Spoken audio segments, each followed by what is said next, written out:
Comment est vécu l'après-Maduro au Venezuela?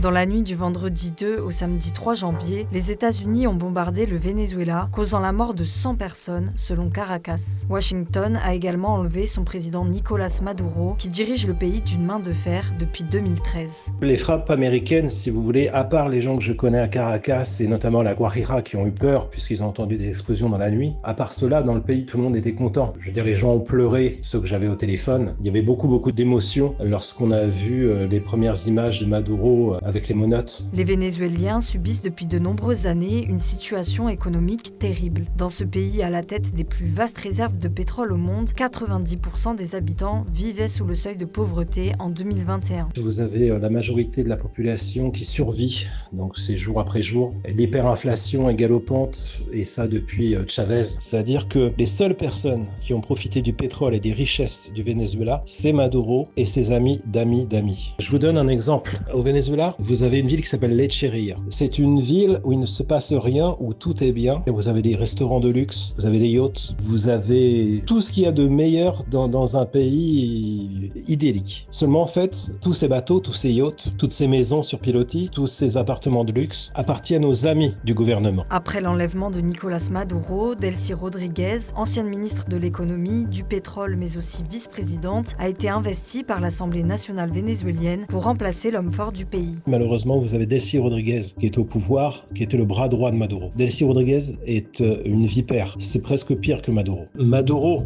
était la marionnette des Rodríguez. Il ne faut pas oublier le frère de Delcy Rodríguez qui est président de l'Assemblée nationale, Jorge Rodríguez. Ce sont des personnes qui ont volé tout l'argent du Venezuela et qui ont réprimé toutes les personnes, les journalistes notamment, les étudiants, qui se sont opposés à leur pouvoir. Aucun Vénézuélien sur place, sollicité par 20 minutes, n'a souhaité répondre à nos questions, tous pour la même raison, la peur. Vous avez los colectivos qui sont dans les rues. Donc ce sont des personnes qui sont, on va dire, des défenseurs du chavisme, qui sont payés par le gouvernement pour mater la rébellion. Depuis 25 ans, depuis Chavez, ça a toujours été comme ça. Tous les Vénézuéliens ont reçu sur leur portable des messages en disant que les personnes seraient heureuses de ce qui se passe actuellement, que ce soit de ce qui s'est passé avec Maduro ou de ce qui se passe actuellement au niveau étatique, seraient emprisonnés. Les Vénézuéliens ont peur de leurs voisins, puisque vous pouvez être balancé par un voisin parce que vous vous êtes moqué d'une des personnes du gouvernement.